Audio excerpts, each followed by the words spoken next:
जय श्री कृष्ण मित्रों, स्वागत है तमारू मित्तल वॉइस चेनल में। चैत्र पूर्णिमा क्यारे छे, तारीख अने तेनुं महत्व। धार्मिक मान्यता है कि चैत्र पूर्णिमा दिवसे भगवान विष्णुनी पूजा करवाथी आवक, उमर अने सौभाग्य में वधारो थाय छे, तेमज व्यक्तिने इच्छित आशीर्वाद मळे छे। आ महीनो संपूर्णपणे देवी दुर्गाने समर्पित है। आवी स्थितिमां आ महीनामां दररोज जगत देवी दुर्गानी पूजा करवामां आवे छे। आ महीनामां चैत्र नवरात्रि दरमियान 9 दिवस उपवास राखवामां आवे छे। एवुं मानवामां आवे छे कि माता राणीनी पूजा करवाथी अचूक अने शाश्वत फळ मळे छे। चैत्र पूर्णिमाना दिवसे गंगा स्नान करवुं खूब ज शुभ अने पुण्यशाળી मानवामां आवे छे। धार्मिक मान्यताओं अनुसार चैत्र पूर्णिमाना दिवसे गंगा स्नान करीने भगवान शिवनी पूजा करवाथी घणा जन्मोना करेला पापोनो नाश थाय छे अने अश्वमेघ यज्ञ जेवुं फळ मळे छे। आ वखते चैत्र पूर्णिमाना दिवसे पण घणा शुभ योगो बनी रह्या छे। तो चालो जाणीए चैत्र पूर्णिमाना शुभ योगो अने शुभ मुहूर्त। चैत्र पूर्णिमा तिथि 12 एप्रिल बपोरे 3:21 वाग्ये शरू थशे। तेज समये तेज पूर्णिमानी तिथि 13 एप्रिले सवारे 5:51 वागे हशे। आवी स्थितिमां उदय तिथि अनुसार चैत्र पूर्णिमा 12 एप्रिले उजववामां आवशे। चैत्र पूर्णिमाना दिवसे चंद्रोदयनो समय सांजे 6:18 वागे थशे। चैत्र पूर्णिमा पर शुभ योग। चैत्र पूर्णिमाना दिवसे भादरवो योग बनी रह्यो छे। ते ज समये आ दिवसे हस्त अने चित्रा नक्षत्रनो संयोग छे। आ उपरांत चैत्र पूर्णिमाना दिवसे अभिजीत अने हर्षण मुहूर्त योगनो संयोग पण छे।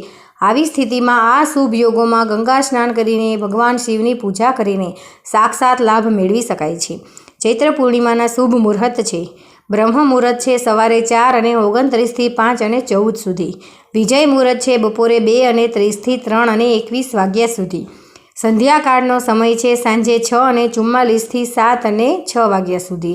निशिता मुहूर्त है रात्रे 11:60 થી 12:44 सुधी। चैत्र पूर्णिमा पर अभिजीत मुहूर्त में दान पुण्यનું કામ કરવામાં આવે છે। ચૈત્રી પૂર્ણિમાની રાત્રે ચંદ્રમાની પૂજા કરવામાં આવે છે અને તેને અર્ઘ્ય આપવામાં આવે છે। ચૈત્ર પૂર્ણિમાનું વ્રત કરવાથી શરીર અને મન શાંત રહે છે। આ વ્રતને કરવાથી ઘરમાં સમૃદ્ધિ અને ખુશી આવે છે। આ દિવસે સ્નાન દાન પુણ્ય ફળોથી પ્રાપ્તિ થાય છે। આજના દિવસે સ્નાન દાન કરવાથી ભગવાન વિષ્ણુની આશીર્વાદ પ્રાપ્ત થાય છે। આજના દિવસે દૂધ દહીં શંખ વગેરેનું દાન કરવાથી ચંદ્રદેવ પ્રસન્ન થાય છે। ચૈત્રી પૂર્ણિમા પર સફેદ વસ્ત્રનું દાન કરવાથી કુંડળીના ચંદ્રદોષ દૂર થાય છે। આજના દિવસે ચંદ્રમાની પૂજામાં સફેદ ફૂલોનો ઉપયોગ કરો અને તેનું દાન કરો। ચૈત્ર પૂનમના દિવસે સૂર્યોદય પહેલાં કોઈ પવિત્ર નદી, જળાશય, કૂવા કે વાવમાં સ્નાન કરવું જોઈએ। જો તે સંભવ ન હોય તો ઘરમાં ગંગાજળ મિક્સ કરીને પાણીથી સ્નાન કરો। સ્નાન કર્યા બાદ સૂર્ય મંત્રનો ઉચ્ચાર કરતા સૂર્યદેવને અર્ઘ્ય આપવું જોઈએ। વ્રતનો સંકલ્પ લઈને ભગવાન સત્યનારાયણની પૂજા કરો। રાત્રે વિધિ વિધાનથી ચંદ્રદેવની પૂજા કરવી જોઈએ। તેના બાદ તેમને જળ અર્પિત કરવું જોઈએ। પૂજન બાદ કાચા અન્નથી ભરેલો ઘડો કોઈ જરૂરિયાતમંદ વ્યક્તિને દાનમાં આપો। પૂર્ણિમાના દિવસે તુલસીના પાન તોડવાનું ભૂલ ન કરો। તુલસીના પાન ભગવાન વિષ્ણુને ખૂબ જ પ્રિય છે, પરંતુ આ દિવસે તુલસીના પાન તોડવા અશુભ માનવામાં આવે છે। તેનાથી ભગવાન વિષ્ણુની કૃપા નહીં મળે। ભગવાન વિષ્ણુ લક્ષ્મીજીની પૂજાનો દિવસ છે। ધર્મસિંધુ ગ્રંથ અને બ્રહ્મવૈવર્ત પુરાણ પ્રમાણે ચૈત્ર મહિનાની પૂનમના દિવસે તીર્થ, સ્નાન, દાન, વ્રત અને ભગવાન વિષ્ણુની પૂજા કરવાથી જાણી અજાણે થયેલા પાપો દૂર થાય છે। આ દિવસે કરવામાં આવતી વિષ્ણુ પૂજાથી દેવી લક્ષ્મી પ્રસન્ન થાય છે। આ દિવસે ચંદ્ર પણ 16 કળાઓથી પૂર્ણ હોય છે। ગ્રંથો પ્રમાણે આ દિવસે એક સમયે ભોજન કરીને પૂર્ણિમા ચંદ્ર અથવા સત્યનારાયણનું વ્રત કરવામાં આવે તો બધા જ પ્રકારના સુખ અને સમૃદ્ધિ અને ઐશ્વર્યની પ્રાપ્તિ થાય છે। ચૈત્ર પૂનમના મહત્વ અને તેની સાથે જોડાયેલી મહત્વપૂર્ણ વાતો। પૂનમના દિવસે હનુમાન જયંતિ તથા વૈશાખ સ્નાનારંભ પણ કરવામાં આવે છે।